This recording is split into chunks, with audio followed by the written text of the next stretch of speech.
Beloved people of South Africa, this is Mandisa Mthembu, the real lawmaker of this country, the Prime Minister of South Africa.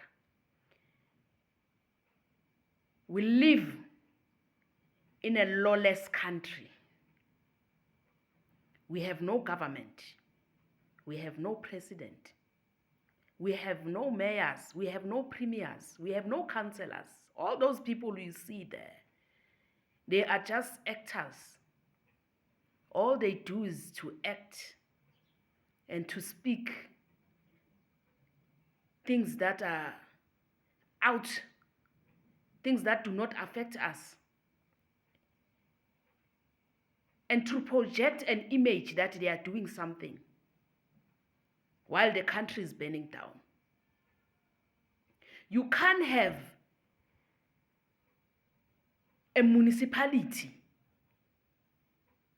like a whole municipality employees, where it's only ANC deployees, people who were in the struggle, who claim to be in the struggle, while qualified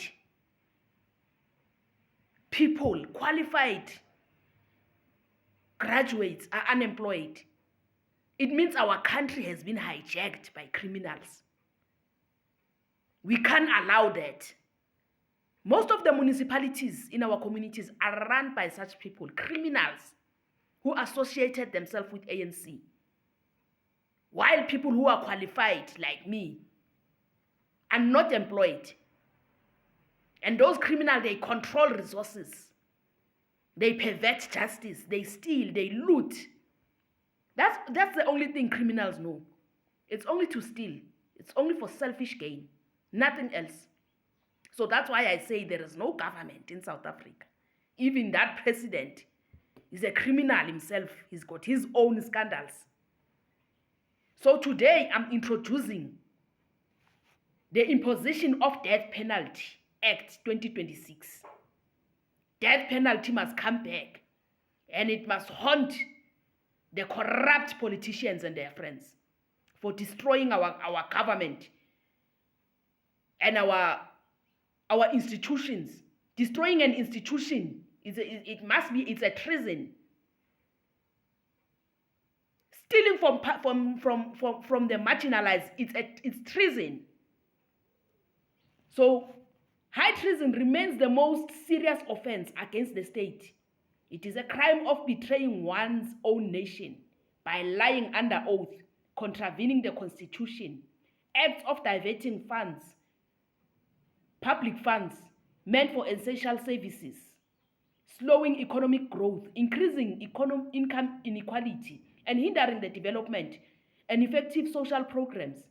It also damages public institutions, erodes social trust, and reduces the accessibility of crucial services like public health, public safety, education, and etc. for the poor and marginalized people of South Africa. Advocating for the rights of foreign nationals, whether illegal or legal, when you advocate for foreigner in South Africa over the people of South Africa, that's a treason. You can't advocate for a foreigner in this country and call yourself a leader.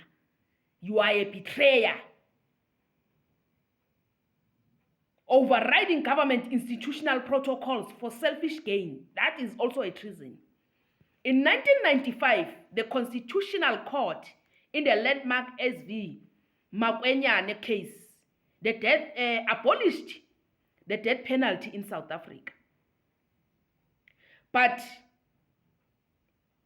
there was no legislative bill to officially abolish that bill, the death penalty. But rather, it was abolished by a historic unanimous ruling of the Constitutional Court on June 6, 1995.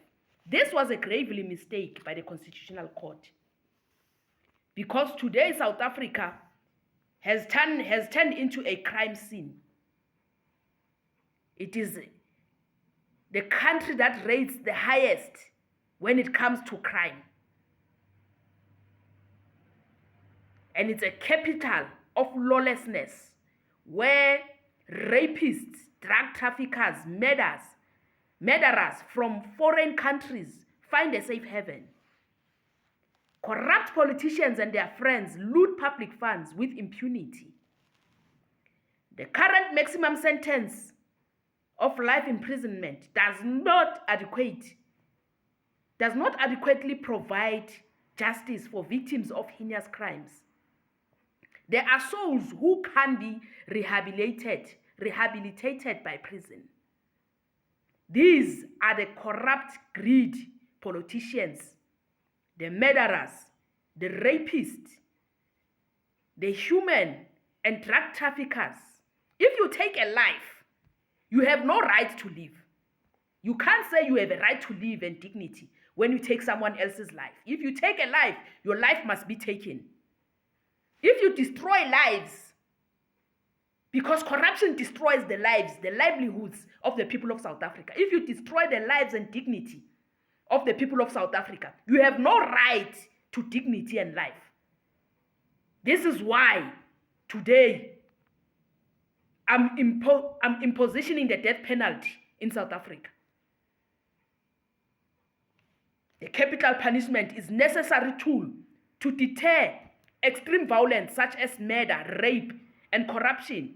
It will restore the rule of law in South Africa. Methods and targets of this law. The Revised Death Penalty Act 2026 will allow capital punishment for drug traffickers, rapists, murderers committed by foreign nationals, high-level grafted and corruption involving top-ranking officials abusing power for private gain, often leading to government institution dysfunction. This means that all government officials, whether a municipality worker, an SAPS, a police official, a portfolio minister, or former president, you will face death penalty at a statement of 2 witnesses if grievances or complaints were leveled against you at the Public Service Integrity Commission, which will be administered by the Department of Administrative Reforms. If you are a foreign national, you came into this country and you raped and you were accused of rape and you were found guilty by the court for raping a South African or murdering a South African or selling drugs in South Africa, you will be subjected to death penalty. The Death Penalty Act 2026 is enacted today, 25 April 2026, overriding the Constitutional Court's abolishment of death penalty on June 6, 1995. You steal from the people's purse, you die. You kill, you rape, you die.